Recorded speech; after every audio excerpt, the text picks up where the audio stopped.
Maraming salamat, Ginang Speaker, to our good sponsor. Magandang umaga po sa inyong dalawa. The Philippines has one of the worst traffic congestion in Asia. This has been exacerbated by the poor mass transport system, by the congestion in Metro Manila, and of course, by poor route rationalization of whatever bus and jeepney lines that we have. Unahin ko na muna doon sa pinakamadaling masagot. Route rationalization ng bus at ng jeep. Hanggang ngayon, salamat pa rin ang ruta ng jeep at ng bus. Makikita mo sa mga ruta ng jeep, may mga bus na bumabiyahe and vice versa. Sa ruta rin naman ng jeep, meron rin mga bus na bumabiyahe. Now, instead of having feeder lines to feed, to bring people from interior roads to the main roads, ang nangyayari, naghahalo ho at pinagsasama natin ang bus at ang jeep sa isang ruta. So finally, may I ask if the DOTR and the ILTFRB has finally had a route rationalization program for these vehicles?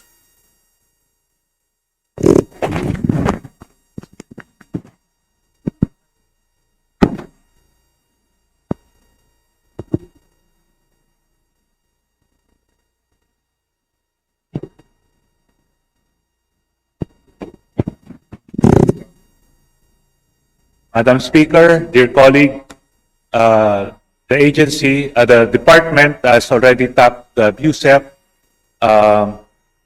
program, no, in tandem with JICA. And where is that program? Napapansin ko po, itong ating gobyerno, ang ating pamahalaan, parang nung napag-usapan, yung tungkol sa pagbaha, wala tayong flood mitigation master plan. Ngayon, pagdating naman sa usapin ng transportasyon, meron tayong sinasabing kinakailangan natin ng route rationalization, pero parang hanggang ngayon, wala pa rin mapakitang route rationalization plan. If we say that there is one funded by JICA, where is it? Dahil makikita po natin dito sa ating bansa, dito ang may pinakamadaming mode ng transportasyon. Meron tayong padyak, meron tayong angkas, meron tayong tricycle, meron tayong jeep, meron tayong point-to-point, meron tayong AUB Express, meron tayong taxi, meron tayong premium taxi, meron tayong airport taxi, meron tayong Metro Manila bus, meron tayong provincial bus. Iba-ibang klase yung transportasyon meron tayo dito. Ang napapansin ko, every time that we appoint a new LTFRB chairman, a new denomination is born. A new transport denomination is born. Kaya nagsasalabat-salabat yung linya.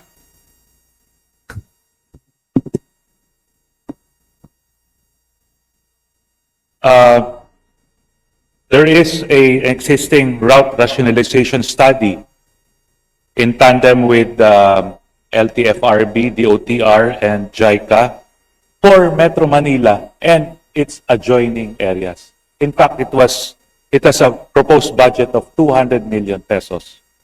So, ang ibig natin sabihin ay ginagawa pa lang itong study na ito and we have no... So, meaning that there is no route rationalization plan currently existing. So kagayang nabanggit ko, kaya dumami yung iba't ibang denominasyon ng public transportation natin dito dahil wala talagang nagagamit na route rationalization. Dito na lang sa Metro Manila. We have existing route rationalization plan, but it got affected during the pandemic and the agency is reassessing its plans. We're calibrating. Now, what is the rationale in creating various forms of transport denomination? Kagaya po ng nabanggit ko, meron tayong padjak, ito yung bisikleta, meron tayong tricycle, meron tayong habal-habal, meron tayo ngayon motorcycle taxi, meron tayo sa AUB Express, meron tayong point-to-point. Pagdating naman sa taxi, meron tayong ordinary taxi, meron tayong premium taxi, meron tayong airport taxi, meron tayong Metro Manila buses that flies the route of Metro Manila, along the route of Metro Manila, inside Metro Manila. Then we also have provincial buses that comes from the provinces and enters Metro Manila also. So ano po yung rationale doon?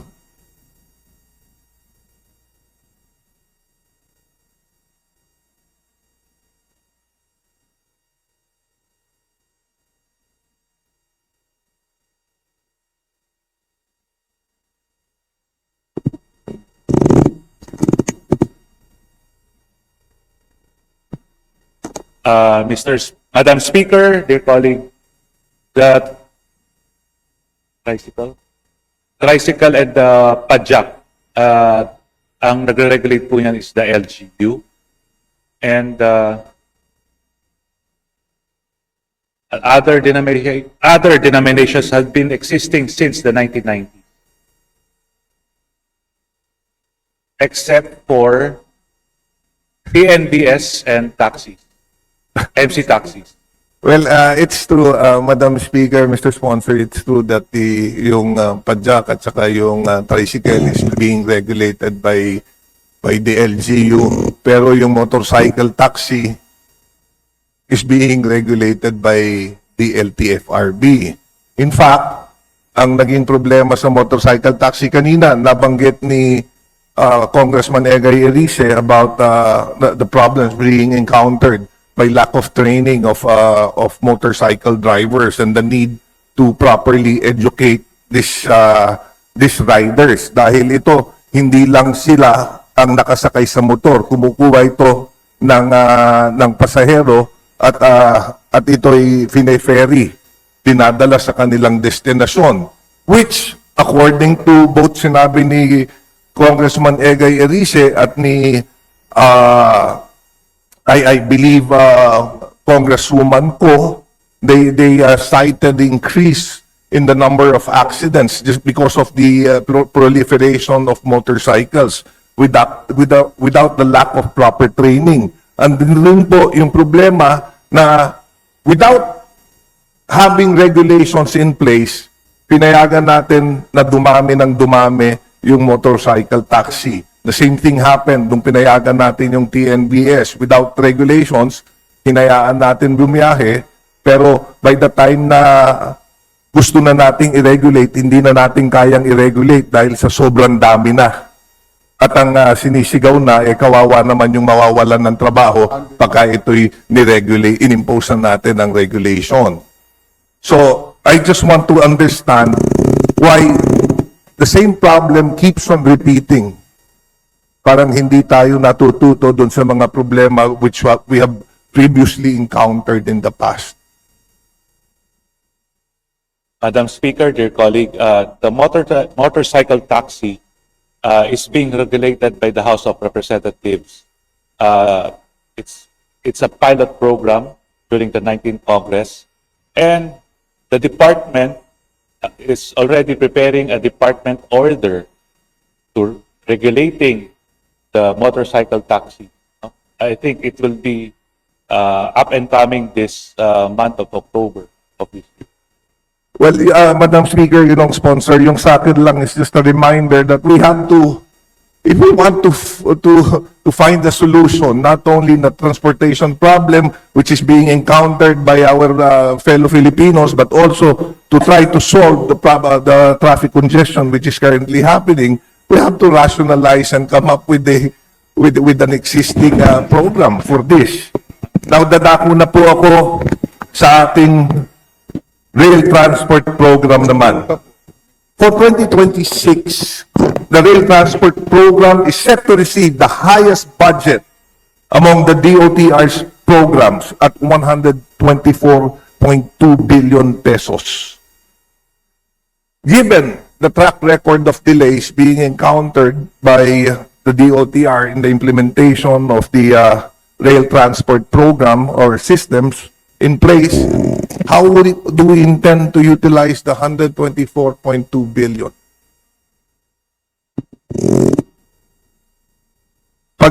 Madam Speaker, Mr. Sponsor, just to para mas madali, when I say how do we intend to utilize this, because gaya ng sinabi ko, this rail transport programs have encountered delays, and not only one.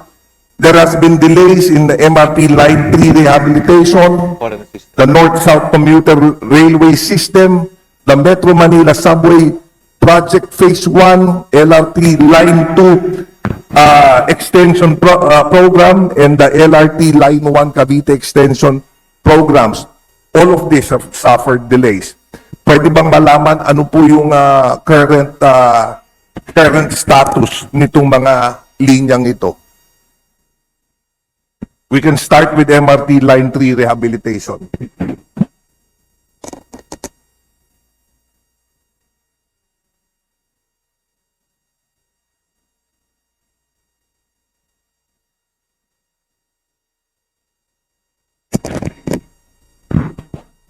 The MRT3 rehabilitation is already 100% completed, but we are asking JICA for a 2-year extension for further rehabilitation and maintenance.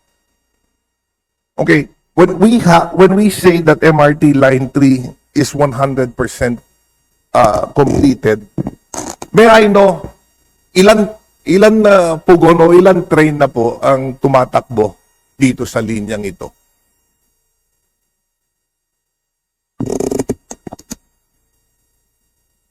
Currently, when we say 100% completed, it's around 20 trains, but can extend it to up to 22 trains. When the line was first built, it had more trains running in that line. Kung maalala nyo, this line was built way back in, I think, was it 2001? Started running.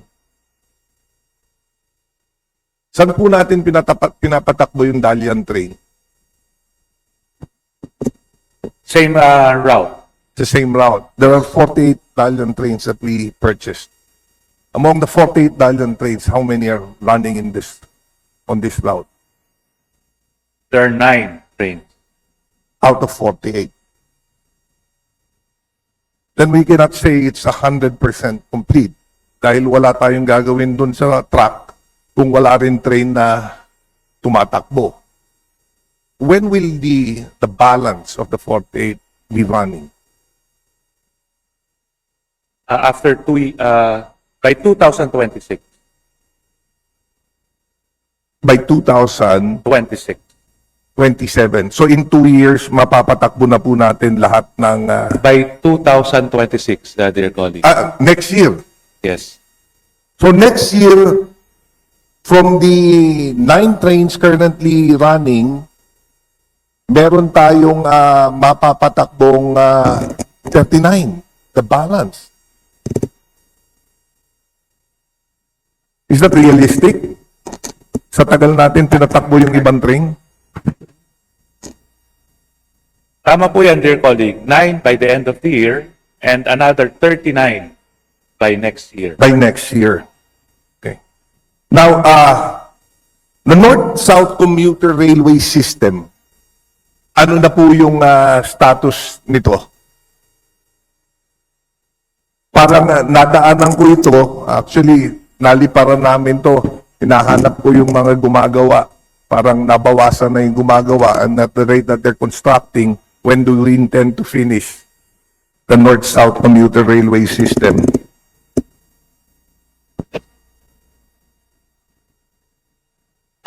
Full-blown na po ang construction po nito. By 2027, up to Malolos na po. 2028 up to Clark, and by 2032 full line na po ang operations po. Kailan po yung Malolos to Clark? 2028. 2028. Yes. There will be a Malolos to Clark na train running. That's correct po. Because Dear colleague. yung Tutuban to Malolos, construction started way back noong 2019. At kailan po ito ma-operate? West Valenzuela to Malolos by 2027. So, yung Tutuban to Malolos po,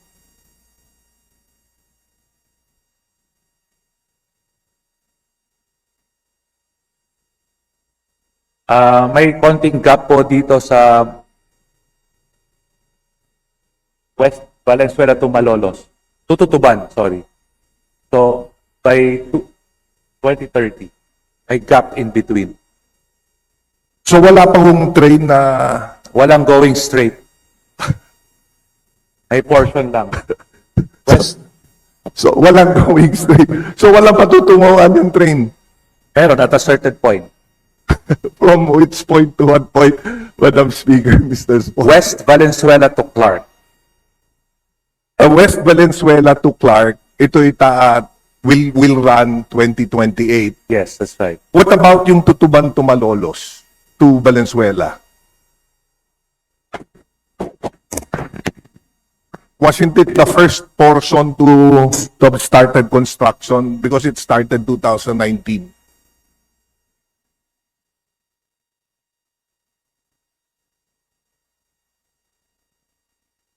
Noong 2019, nag-umpisa po yung connection ng West Valenzuela hanggang Malolos.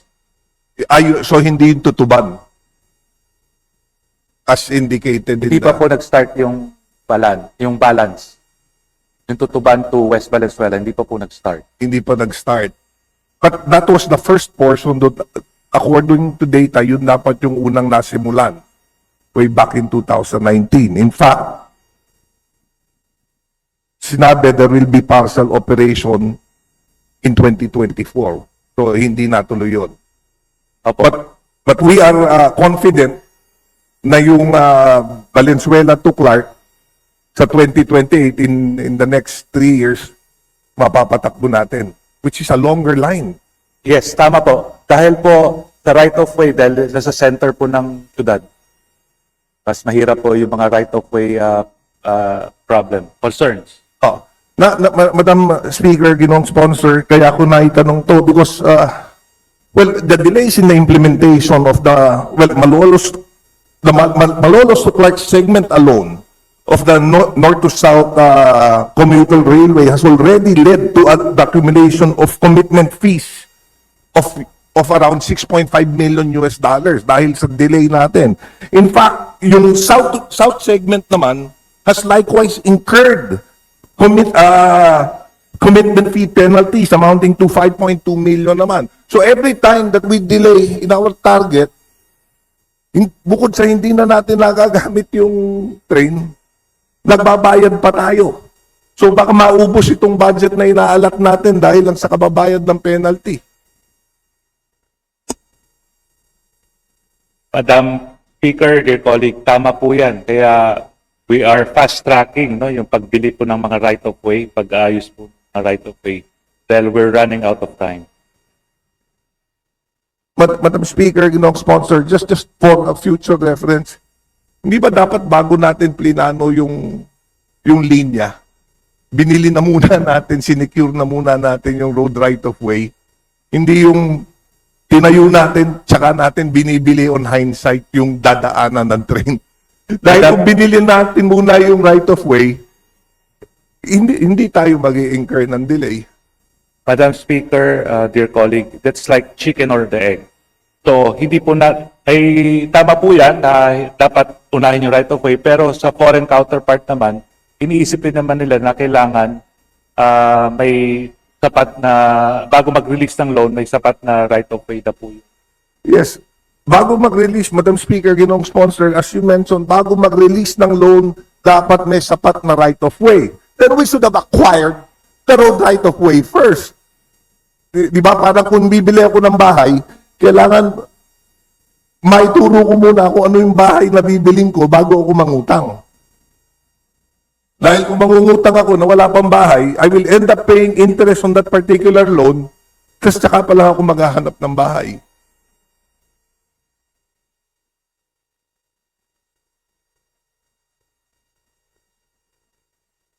Well, Madam Speaker, Ginoong Sponsor, so as not to belabor the issue, yung akin naman is just para lang we are prepared whenever we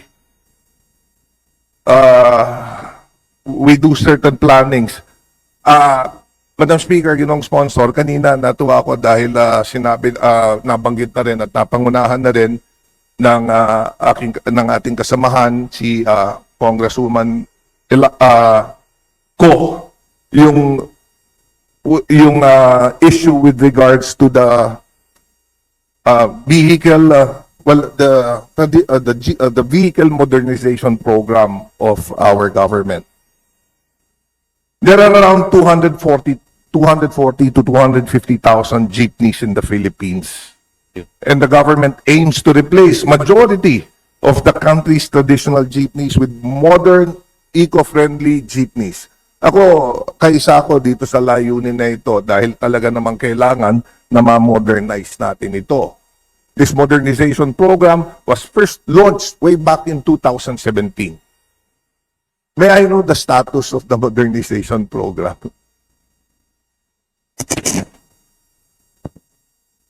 The modernization program, or the PTMP, now, ang nabigyan po ng ang na-release pong batch is around 15 billion na ang naka-avail po ng program. Ang problem lang po, nagkaroon po ng around 30% or 5 billion po ang hindi po nakabayad, no, sa mga financial institutions like Land Bank or DBP. Yes. When the program was first launched way back in 2017, actually I was very active in the public transport sector. We already pointed out the flaws in the program that was being launched.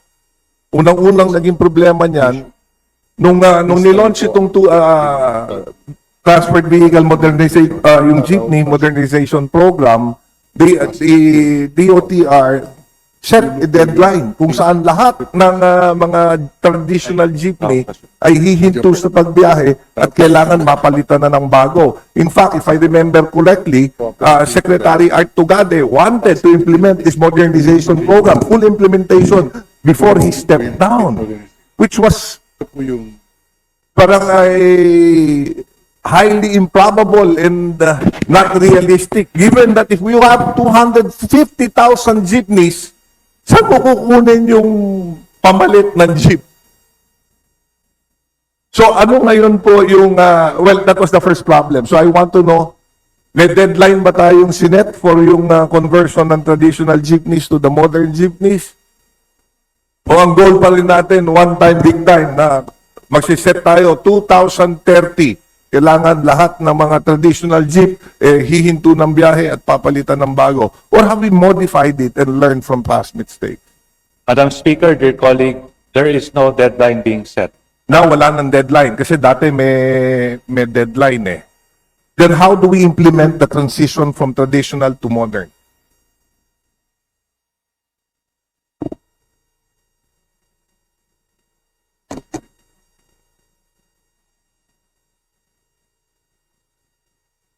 There's a procedure, no? First is the route rationalization plan, then capacity building,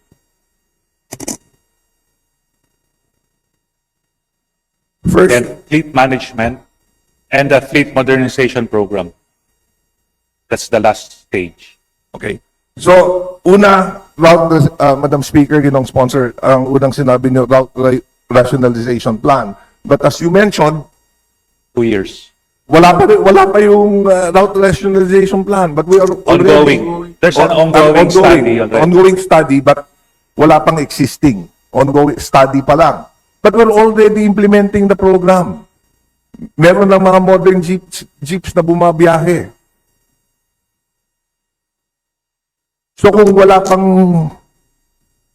route rationalization plan, Madam Speaker, saan dear bumabiyahe colleague, yung mga bagong jeep? yung sinasabi po natin, yung wala pang route rationalization plan, yung Metro Manila, NCR. But sa provinces, complete na po tayo. May route plan na po. Yeah, Madam Speaker, ginoong sponsor, sa probinsya meron na, pero sa Metro Manila wala pa. Pero ang pinakamadaming modern jeep na bumabiyahe ay rin Metro Manila. So, bakit baliktad yata? Dapat dun sa may rationalization plan, dun bumabiyahe yung Tama modern po yun, jeep. kaya lang dahil mas marami, mas complicated.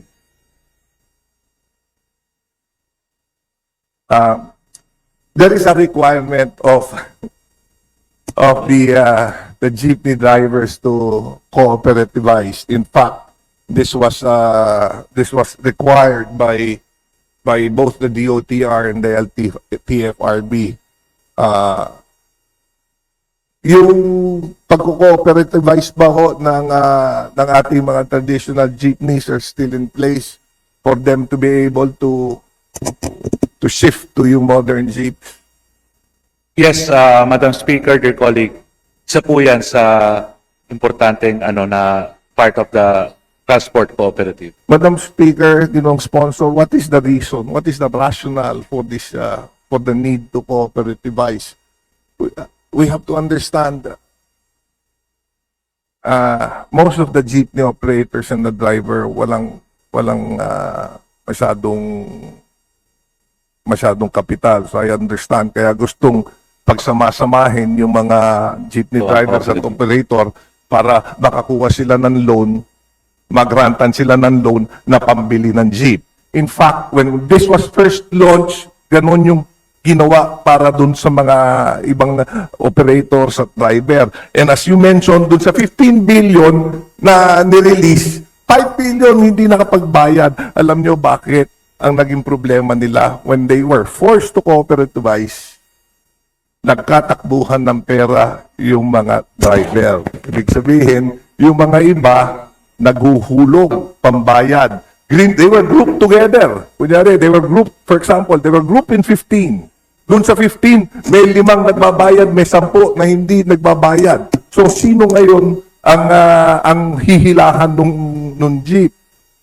Yun yung naging problema. But if we continue doing it, then we will encounter the same problem. In fact, the resistance is there because the jeepney drivers and operators are being forced to cooperativize just so that they can secure yung loan. Madam Speaker, dear colleague, tama po yung sinabi, ni dear colleague, na nagkakaroon po ng problems. That's why the department tapped the Cooperative Development Authority to work in tandem and to correct this problem, para po maayos po ang ating transport cooperative. Madam Speaker, ginong sponsor, even if we tap the Cooperative Development Authority, the problem is not the failure of or the knowledge of the drivers to work as a cooperative. It's the attitude of the individual drivers or operator. Meron mga driver na masipag bumahe at nagkakaroon sila ng kapasidad na magbayad. Meron mga drivers na hindi ganun kasipag at kahit anong turo mo sa kanila, hindi sila makakapaghulog. Pero pag pinagsama-sama mo sila, parang itlog yan, nang pagka may bulok na itlog, sinama mo doon sa hindi at hindi mo hiniwalay, nagiging bulok lahat.